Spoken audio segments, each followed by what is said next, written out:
ఈ ప్రేత శరీరంలో ఉంటాడు. వాడు ప్రేత ప్రేత అనే పిలుస్తారు. నిన్నటి దాకా వాడు పేరు పెట్టి పిలిచాం, ఇవాళ నుంచి వాడు ప్రేత. మనమే అనుకుంటాం చూడండిరా, కష్టం వచ్చినప్పుడు చస్తే పీడ అవుతుంది, ఇవాళ చస్తే రేపటికి 2. ఏం చావాలనుకుంటున్నావు ఆలోచించు. శరీరాన్ని చంపాలనుకుంటున్నావు అంటే నువ్వు వాడుంటాడ. ఇట్లా నువ్వు మాట్లాడే ప్రతి మాటని ఉల్టా తిప్పుకోరా నాయనా, నువ్వు పరమాత్మవి, నీకు అర్థమైపోతుంది. నువ్వేం మాట్లాడతావో అవన్నీ వాటికి అదే గుర్తుపెట్టుకోవడానికి బెల్లంలో తీపే బెల్లంగా కనిపిస్తోంది. అది పంచదారలో తీయదనం ఉందా, తీపే పంచదారగా కనిపిస్తోందా? అది మీకు తేలిగా గుర్తుండేదని పంచదారని ఎందుకు చెప్పలేదు, నేను బెల్లం ఎందుకు చెప్తున్నానంటే, అది పంచదార మీ ఇంట్లో మా ఇంట్లో అన్నింటిలో కూడా ఇలా చిన్న గ్రాన్యూల్స్గా ఉంటుంది కదా. చక్కెర ఎట్లుంటుందా, పొడి పొడిగా ఉంటుంది. బెల్లం అయితే గడ్డగా ఉండడానికి, అచ్చులుగా ఉండడానికి వీలుగా ఉంటుందంటే మీకు బెల్లం చెప్పాను, అంతకంటే ఏం లేదు. అమ్మగారికి షుగర్ కాబట్టి పంచదార వద్దులే అన్నారు, బెల్లం అంటున్నారు అనుకోకండి. అప్పుడప్పుడు మనం నవ్వుకుంటూ ఉండాలి. కొంచెం నవ్వుకుందాం, మన విషయాలే సీరియస్గా ఏమక్కర్లా. మనం రోజు మాట్లాడుకునే మాటల్లోనే వేదాంతం ఉంది. అంటే అలా భాషను కూడా అలాగే సృష్టించారు మన పెద్దలు. సత్యం అర్థమైపోయింది కదా, అన్ని కాలాల్లో ఉండాలి, అది నిత్యంగా కూడా ఉండాలి. నేను రకరకాల శరీరాలు పొంది అన్ని శరీరాలు నేనంటున్నా, అది నేను చేస్తున్న పెద్ద తప్పు. ఎందుకంటే రాత్రి నాకే కళ వచ్చింది అంటున్నాను. కళలో నువ్వా? తైజస్సుడు కదా, కళ అనుభవించిన వాడెవడు? తైజస్సుడు. మెళుకంలో ఉన్నవాడెవడు? విశ్వడు కదా. ఇప్పుడు రండి, మీరు మాట్లాడండి. కళ కంటున్నప్పుడు చాలా సీరియస్గా వినండి. కళ కంటున్నప్పుడు నీకు అనుభవం ఉంది. కళ వచ్చినప్పుడు కళలో నాకు పాము కరిచింది, పాము కరిచిన నొప్పి నేను కళలో ఫీల్ చేస్తున్నాను, అనుభవించాను. నాకు పాము కరిచింది, నేను డాక్టర్ గారి దగ్గరికి వెళ్ళాలి, నా దగ్గర డబ్బులు లేవు, నాకు కారు లేదు, ఎవడు పిలుచుకుపోయేవాడు లేడు. ఇప్పుడు నిజంగా నాకు పాము కరిచిందనుకో, రంగనాథ్ తొందరగా కారు తీసుకురా నాయనా అని చెప్తాను. ఇప్పుడు కారు తీసుకొస్తాడు, నన్ను హాస్పిటల్కి తీసుకెళ్ళిపోతాను. ఎప్పుడు? క్రియలో విశ్వడుగా ఉన్నప్పుడు. నాకు తైజస్సుడుగా ఉన్నప్పుడు పాము కరిచింది. నాకు కారు తెచ్చేవాడు లేడు, అయ్యో నాకు కారు లేదే అన్నటువంటి ఫీలింగ్ ఉంది నాకు. డాక్టర్ గారి దగ్గరికి వెళ్ళాలంటే డబ్బులు లేవు, విశ్వడుగా నా దగ్గర డబ్బులు ఉన్నాయి. కళలో నాకు అనుభవం ఉంది. అందరికీ పావుగరం ఇచ్చే అనుభవమే కాదరా, ఏ అనుభవమైనా. దొంగవాడు ఎదురుపడ్డాడు, తరిమి కొడుతున్నాడు, పరిగెత్తాను కళలో, పరిగెత్తి ఆయాసపడిపోతున్నాను. కళలో అన్ని అనుభవాలు ఉన్నాయి. అంటే తైజస్సుడు అనుభవిస్తున్నాడు, అనుభవాన్ని పొందుతున్నాడు. వాడు కళలో వాడికి అనుభవం ఉంది, సుషుప్తిలో కూడా వాడికి అనుభవం ఉంది. ఏమనుభవం ఉంది? నాకు అజ్ఞానం అనుభవం ఉంది, ఆనందం అనుభవం ఉంది సుషుప్తిలో. మనకందరికీ మనం ఎప్పుడో సుషుప్తి గురించి చెప్పుకున్నాం, ఇప్పుడు స్వప్నం గురించి చెప్పుకుంటున్నాం. మెళుకువ వచ్చిన తర్వాత ఇప్పుడు నాకు రాత్రి కళ వచ్చింది అని చెప్తున్నాను. నాకు రాత్రి కళ వచ్చింది, కళలో ఇప్పుడు కళ వచ్చింది అని చెప్తున్నప్పుడు మీకు కళ అంతా కనపడుతున్నదా, కనపడటం లేదా? కళని మీరు చూస్తున్నారు కదా, కళ కంటున్నప్పుడు కూడా మీరు కళ చూశారు కదా. అప్పటికి ఇప్పటికీ తేడా ఏమిటి చెప్పండి? మీకు అందరికీ కళ వచ్చింది కదా, కళ కంటున్నప్పుడు మీకు కళ అనుభవం ఉంది. ఇప్పుడు కళల గురించి చెప్తున్నప్పుడు నేను ఎంత భయపడ్డానో, పాము కరిచింది నాకు, నేను డాక్టర్ దగ్గరికి వెళ్ళలేకపోతున్నాను, నీకు ఎంత భయపడ్డానో అని చెప్తున్నావు. కానీ ఇప్పుడు భయం లేదు. ఇప్పుడు భయం ఉందా? ఎందుకు భయం లేదు? తలకంటున్నప్పుడు నీకు అంత భయం ఉన్నప్పుడు ఇప్పుడు ఎందుకు నీకు భయం లేదు? వాడు వీడు ఒకడు కాదు.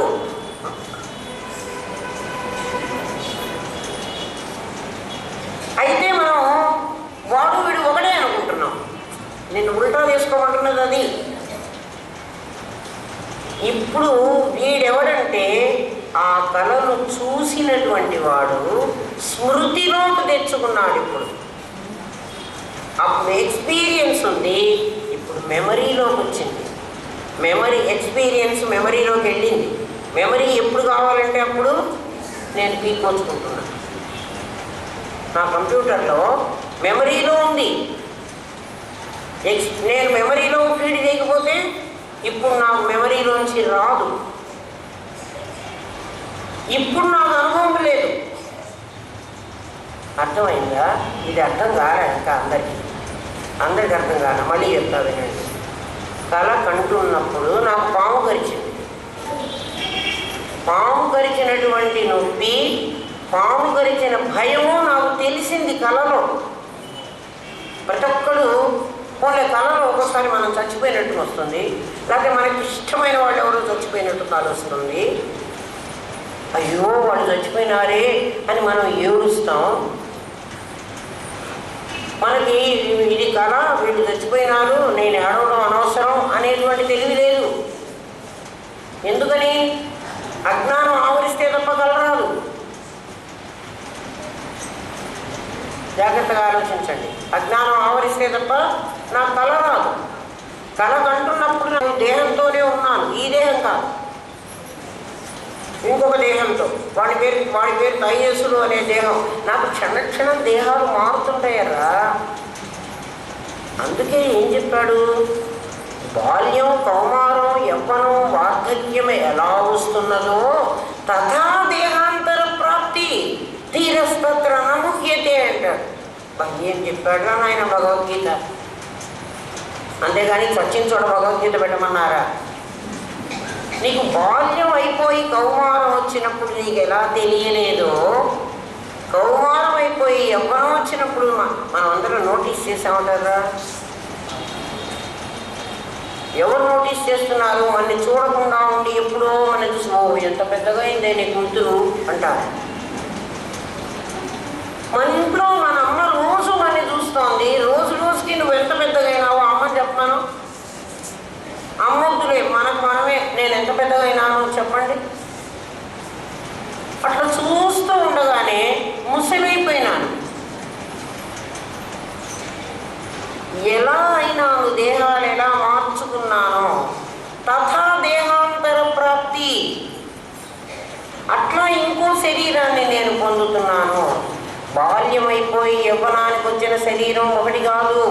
ఆ అణువులన్నీ చచ్చిపోయినాయి, కొత్త అణువులు పుట్టినాయి.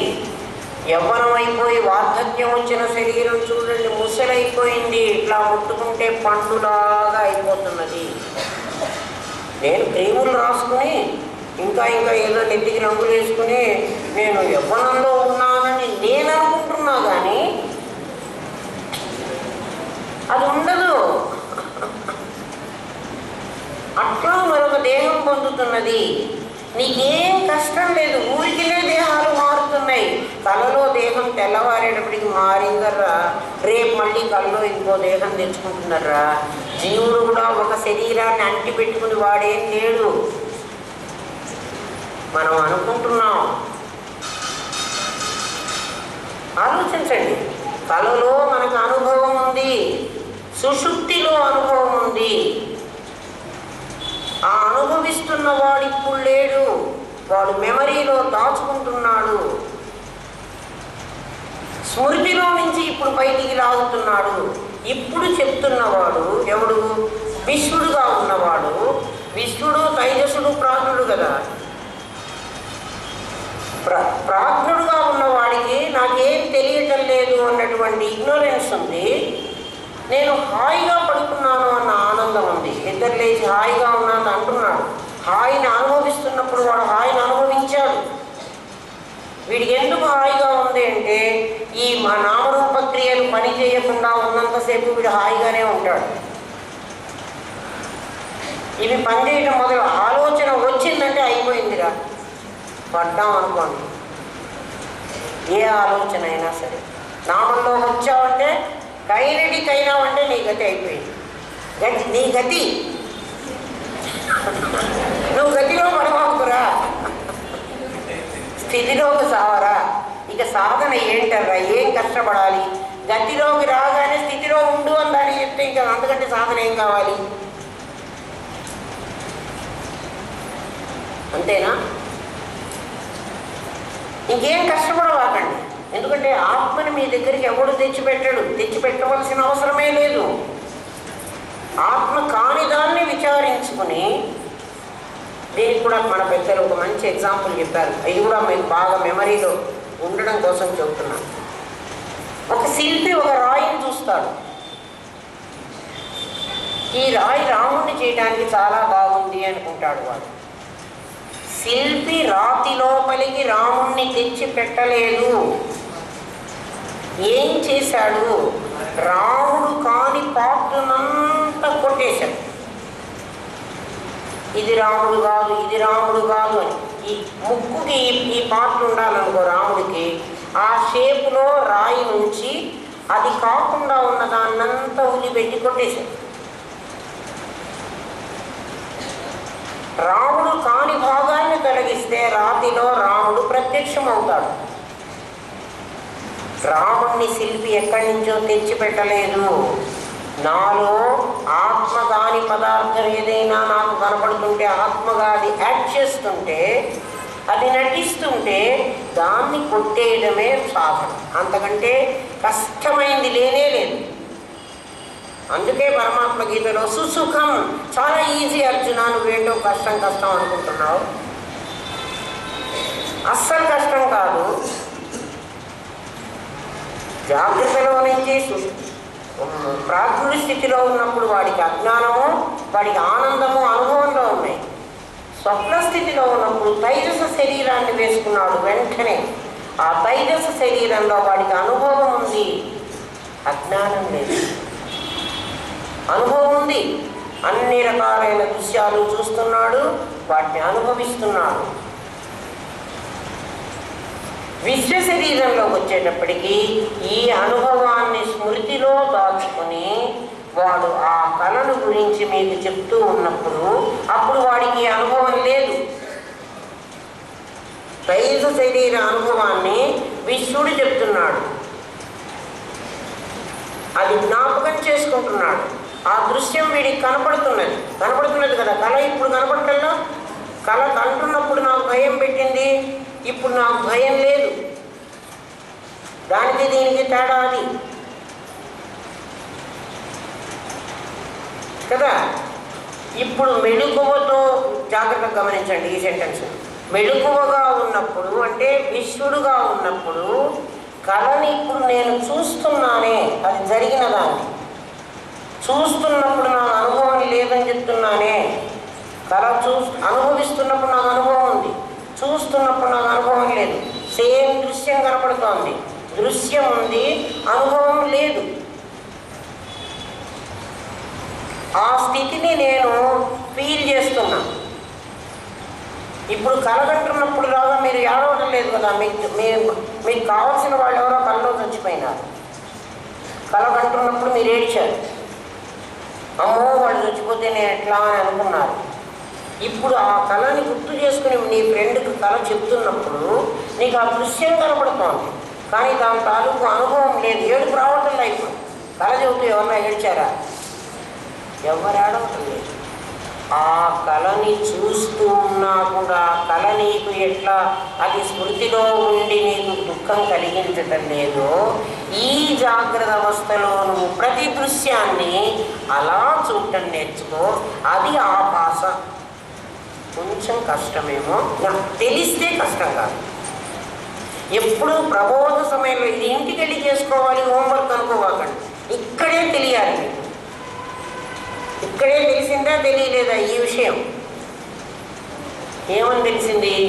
కళలో నేను అనుభవిస్తున్నప్పుడు కళలో అనుభవం ఉంది, కళని చూసింది ఉంది, కళలో నేను అనుభవిస్తున్నది ఉంది. జాగ్రత్త అవస్థలో అదే దృశ్యం నేను చూస్తున్నాను, అనుభవం లేదు. దృశ్యం కనిపించినా నాకు అనుభవం కలిగించలేదు. కళలో దృశ్యం నాకు అనుభవం కలిగించింది. తేడా తెలుస్తోందా అమ్మా? దాన్ని ఇప్పుడు కనబడుతున్న ఈ దృశ్యం నాకు ఆభాసం. కళలో ఉన్నప్పుడు నా దృశ్యం సత్యం, ఇప్పుడు చూస్తున్న నా దృశ్యం ఆభాసం. అంటే అదే కనపడుతోంది, ఆభాస నాకేమీ కలిగించలేకపోతోంది. తెలిసిందా? అట్లా ఈ ప్రపంచంలో జరుగుతున్న విషయాలన్నీ కళని చూస్తున్నట్టుగా నువ్వు చూడగలిగితే నీకు దుఃఖం ఉండదు, సంతోషం కూడా ఉండదు. దుఃఖం ఉండదంటే సంతోషం కూడా ఉండదు. అన్నీ చూస్తూనే ఉంటాం, అన్నీ జరుగుతూనే ఉంటాయి. అవి నీ పైన ప్రభావం చూపించలేవు. అర్థమైందా? అర్థం కాదు, అర్థమైనట్టే ఉంటుంది.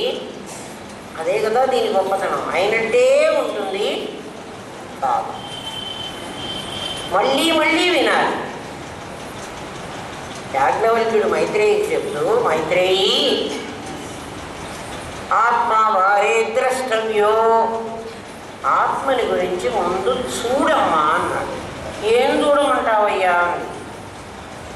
అది స్ఫురణ అనే విషయాన్ని ముందు రూఢి చేసుకో ఫస్ట్. ఆ తర్వాత శ్రోతవ్యో, దాని గురించి విను. విని సరిపోయిందా? మంతవ్యో, మననం చెయ్యి. నిధిధ్యాసితవ్యో, దాంట్లో నిలబడిపో. అప్పుడు తెలుస్తుంది మైత్రి. ఆల్ ఆఫ్ ఏ సడన్ ఒక్కసారి శ్రవణం చేస్తే తెలియదు, శ్రవణం చేస్తే నీకు అర్థం అవుతుంది, కానీ అది నీ సొంతం కాదు. మన సొంతం అయ్యేటట్లయితే లెక్చరర్ పాఠం చెబుతుంటే కాలేజీలో వినొస్తే అయిపోయింది. ఇంకా మనకు టెక్స్ట్ బుక్ అక్కర్లేదు, చదువుకోక్కర్లేదు, పరీక్షల ముందర దాని గురించి పుస్తీలు పట్టక్కర్లేదు. పుస్తీ పట్టాలంటే చెప్పేటప్పుడు అర్థం కాకపోతే చదివినా అర్థం కాదు కదా. మేము సీడీల్లో వింటాంలే అమ్మా అంటే, సీడీల్లో వినేట్టయితే గవర్నమెంట్ ఇన్ని యూనివర్సిటీలు పెట్టక్కర్లేదు, ఇన్ని డబ్బులు ఖర్చు పెట్టక్కర్లేదు, ఇంతమంది లెక్చరర్లను అపాయింట్ చేయక్కర్లేదు, ఎవరో చాలా గొప్ప దాదులతో ఆ పాఠం చెప్పించేసి తలా ఓ సీడీ పారేసి మీరే ఇంట్లో చదువుకుంటారా అనొచ్చు. రాదు. ఎందుకని? ఒక చైతన్యం ద్వారా ఇంకొక చైతన్యానికి అందవలసినటువంటిది విద్య. అసలు విద్య అన్న పదమే అర్థం అది. విద్య అంటే నీ లోపల ఉన్నదాన్ని బయటికి పీకేది అని, బయటికి లాగేది అని. ఎవడు లాగుతాడు? ఆ లాగేవాడు గురువు. అది నీ లోపలే ఉంది, తెలివి నీదే. వాడి తెలివి నీకు పెట్టడు. వాడి తెలివి ఎక్కడ పనిచేస్తోందంటే నీ లోపల ఎంత లోతుకి దిగితే ఆ నీళ్లు బయటకు వస్తాయి. ఒక్కొక్కటి నీళ్లు బయటే ఉంటాయి, పైనే ఉంటాయి, వాళ్ళు లాగేయచ్చు ఈజీగా.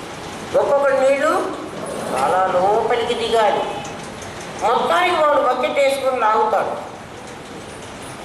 అంత సమర్థుడే వాడు. అయితే వీడు కూడా అందుకు సిద్ధంగా ఉండాలి. ఆత్మవారే ద్రష్టవ్యో, ముందు అది గట్టిగా పెట్టుకో. నేను స్ఫురణని, నేను నామరూప క్రియలలో ఉన్నవాణ్ణి కాదు. ఇంతకు ముందు లెవెల్లో నీకేం చెప్పామంటే స్ఫురణ సత్యం, నామరూప క్రియలు ఆభాస అని చెప్పాను కదా. ఇప్పుడు నీ లెవెల్లో నువ్వు లెవెల్ పెరుగుతున్నావు, నువ్వు ప్రతి దాంట్లో దాన్ని చూడగలగాలి. నీ నామరూప క్రియల్లోనే పెడుతున్నాను ఇప్పుడు, మిమ్మల్ని ఇక్కడే తలే పెడుతున్నాం. ఎందుకంటే బురద నీళ్ళు యాసిటీస్ పెడితే అవి సెట్ కావు. ఈ పటిక ఊరికి అట్లా పడేస్తే సెట్ కావు. పటికేసి తిప్పాలి. ఇప్పుడు తిప్పుకుంటున్నాం మనం, అంతే. మనం చేస్తున్నది ఏం లేదు. ఆ పట్టిక తిప్పి సెట్ చేసుకోవాలి, కొంచెం సేపు ఆగాలి. అందుకని ఇప్పుడు తెలిసినట్లే ఉంటుంది, వెంటనే తెలియదు. దీన్ని మళ్ళీ మళ్ళీ చెప్పుకోవాలి. అన్యోన్యం తత్కథనం తచ్చింతనం తత్ప్రబోధనం. అలాంటప్పుడే అది తెలుస్తుంది, లేకపోతే తెలియదు. ఇవాళ ఏం చెప్పుకున్నాం మనం? ఆభాసన గురించి చెప్తున్నాను. ఆభాస అంటే లేనిది కాదు, ఈ ప్రపంచం లేనిది కాదు. నీకు స్వప్న స్థితిలో నీకు అనుభవం ఉంది, కళని చూసావు. కళ చూడటమే కాదు, దృశ్యం ఉంది, అనుభవం ఉంది. సరే, భగవంతుడు మనకు కళ అనే దాన్ని ఒకటి క్రియేట్ చేసి మనకి ఎంత పాఠం చెప్పడానికో ఆయన ప్రయత్నం చేశాడు. అంతేగాని నాకు ఇంత కళ వచ్చింది, నాకేమైపోతుందో. అసలు కళలోది ఇక్కడెక్కడ ఏమైపోతుందో, ఎట్లా అవుతుంది? అసలు ఆ శరీరం వేరు, ఆ ప్రపంచమే వేరు. ఈ ప్రపంచం వేరు, ఈ శరీరమే వేరు. క్షణాల మీద వాడు శరీరాన్ని మార్చేసుకుంటాడు. దొంగ మీద వాడు వేషాలు వేసుకొని వస్తాడు. ఇప్పుడు జరుగుతున్నప్పుడు నువ్వు జ్ఞాపకం చేసుకుని మాట్లాడుతున్నావు, నీ కళను చెప్తున్నావు. నీకు దృశ్యం ఉంది, అనుభవం లేదు. దేనికైతే దృశ్యం ఉండి అనుభవం లేకుండా ఉంటుందో దానిని ఆభాస అనాలి. కళలో నీకు దృశ్యం ఉంది, అనుభవం ఉంది. జ్ఞానం కలగకముందు నీకు దృశ్యము అనుభవము రెండు ఉంటున్నాయి. ఎవడన్నా చావుగానే ఓ అని ఏడుస్తున్నావు కదరా, వాడి చావు నీకు దుఃఖాన్ని కలిగించింది ఆ క్షణంలో. తర్వాత 10 రోజుల తర్వాత నువ్వు గుర్తు చేసుకుని అంత దుఃఖం వస్తుందా? రావటమే. అప్పుడు మెమరీలోకి వెళ్ళిపోయింది, స్మృతిలోకి వెళ్ళిపోయింది. అట్లా జ్ఞానం కలగకముందు నీకు ఇది అనుభవము ఇస్తోంది, నీకు దృశ్యము కనబడుతోంది. జ్ఞానం కలిగిన తర్వాత ఇది దృశ్యమే ఉంటుంది, అనుభవం ఉండదు. జ్ఞానికి కూడా ఇలాగే కనపడుతుంది, అజ్ఞానికి కూడా ఇలాగే కనపడుతుంది. అజ్ఞాని జ్ఞాని అని ఎందుకు అనుకోవాలంటే అక్కడ నిద్రపోవడము అనే అజ్ఞానం నీకుంది. అందువల్ల ఆ దృశ్యం నీకు అనుభవాన్ని బాధని కలిగించింది. బాధ కానీ ఆమె సంతోషం కానీ రెండో ఒకటి. నిద్రలో నాకు లాటరీ టికెట్ తగిలిందరా కళ్ళు, నాకు 1 కోటి రూపాయలు వచ్చినాయి. నాకు ఎంత ఆనందం ఉంది. మెడుకు వచ్చిన తర్వాత నాకు 1 కోటి రూపాయలు లాటరీ వచ్చిందని మీకు చెప్తున్నాను. ఆ కళ నాకు ఎవడో లాటరీ వచ్చింది అని చెప్పడం అన్నీ నాకు తెలుస్తున్నాయి. కానీ నాకు 1 కోటి రూపాయలు వచ్చినాయి అన్నటువంటి ఆ హ్యాపీనెస్ లేదు. అందుకని అట్లా చూడటం నేర్చుకో. ఈ ప్రపంచంలో ఉన్న దృశ్యం అంతటా ఎప్పుడు నేను అట్లా చూడగలను? నేను స్ఫురణని అని తెలిసినప్పుడు నేను చూడగలను. నేను నామం అనే దాంట్లో, రూపం అనే దాంట్లో, క్రియ అనే దాంట్లో తగులుకుంటే చూడలేను. నేను విత్డ్రా చేసుకోవలసింది ఈ 3 నన్ను నేను విత్డ్రా చేసుకోక్కర్లేదు. నేను స్ఫురణని, అహం బ్రహ్మాస్మి, అహం జీవాస్మి కాదు, అహం దేహాస్మి కాదు, అహం విశ్వడు కాదు, అహం తైజసుడు కాదు, అహం ప్రాజ్ఞుడు కాదు. విశ్వ తైజస ప్రాజ్ఞులకే ఈ వ్యవహారం ఉంది, నాకు లేదు అని తెలిస్తే యస్తం వేద సవేదవిత్. అంతే. వీడు తెలిసినవాడు, వీడు తెలియనివాడు. వీళ్ళ ఇద్దరికీ మధ్యలో ఏమిటి తేడా ఉంది? తెలివి తేడా. వాడికి తెలివి ఉంది, వీడికి తెలివి లేదు. తెలివి లేకపోవడం వల్ల వీడు దీంతో ఇన్వాల్వ్ అయినాడు, తెలివి ఉండడం వల్ల వాడు దానికంటే వేరుగా ఉన్నాడు. అంతే తేడా. అయితే ఇంత కావాలంటే నీకు 1.5 గంట కష్టపడి మీకు ఒక్క చిన్న విషయాన్ని చెప్పడానికి అవస్థపడ్డా. అయినా పూర్తిగా తెలిసిందనే నమ్మకం లేదు. దీన్ని నాకై నేను అనుభవించాలంటే ఎన్ని రోజులో అవస్థపడాలి. అట్ట రామనాథం గారు ఏమన్నారంటే, అమ్మ నా అంత కష్టం మీరందరూ పడలేరు, అందుకని నీ అంత కష్టం కూడా నీ పిల్లలు పడలేరు, వరహాల కన్నా వడ్డీ ముద్దని ముందే చెప్పావు కదా, అందుకని మన కోసమని నువ్వు కష్టపడితే పడ్డావు, వీళ్ళందరికీ దాన్ని అర్థమయ్యేటట్టు చెప్పు, కష్టమని అనుకోవాలి అని గురుదేవులు వారి ఆజ్ఞ ప్రకారం మీకు చెప్తున్నా, లేకపోతే నాకేం అక్కర్లేదు, చెప్పుకోక్కర్లేదు. ఒక్క విషయాన్ని ఎంతో కష్టపడితే కానీ ఇది తెలియదు, దాన్ని నాకు చాదమైనంత వరకు మీకు చెప్పడానికి ప్రయత్నం చేశాను. సత్యం, ఒక సత్యం అన్న ఒక్కటి ఇంతసేపు చెప్పుకున్నాం. సత్యం నిత్యం కావాలి. ఇప్పుడు సత్యం నిత్యమైందా? తైస్సుల్లో ఒక రకంగా ఉంది, విశ్వుల్లో ఒక రకంగా ఉంది, ప్రాజ్ఞుల్లో ఒక రకంగా ఉంది. ప్రాజ్ఞుల్లో అనుభవము ఉంది, అజ్ఞానము ఉంది. తైజస్సుల్లో అనుభవము ఉంది, దుఃఖము అదృశ్యము ఉంది. విశ్వడిలోకి వచ్చేటప్పటికి కేవల దృశ్యమే ఉంది, అనుభవం లేదు. తర్వాత ప్రేత శరీరంలోకి వెళ్ళేటప్పటికీ వాడికి బాధ, నా శరీరాన్ని కాల్చారన్న దుఃఖం తప్ప వాడికి ఇంకేమి లేదు. వాడికి నా వాళ్ళు లేరు, నేను సంపాదించిన వస్తువులు లేవు, ఏమి లేదు. నన్ను కాల్ చేశారు అని ఏడుస్తారు. వీళ్ళందరికీ నేను తిండి పెట్టాను. ఎవడికి? ఈ కొడుక్కి వెన్న పెట్టాను, మైసూర్ పాకు పెట్టాను, ఇంకేదో పెట్టాను, అంతా వీడికి బాగా మింగబెట్టాను. ఆ డబ్బులన్నీ ఖర్చు పెట్టి నేను కష్టపడి కూడా వీడికి చదువు చెప్పించాను, వీడికి ఉండటానికి పంపించాను, ఏదో వాడికి అన్నీ ఇచ్చాడు కదా పాపం. నన్ను కాస్త వీడు నిష్కారణంగా తగలబెట్టి వచ్చాడు.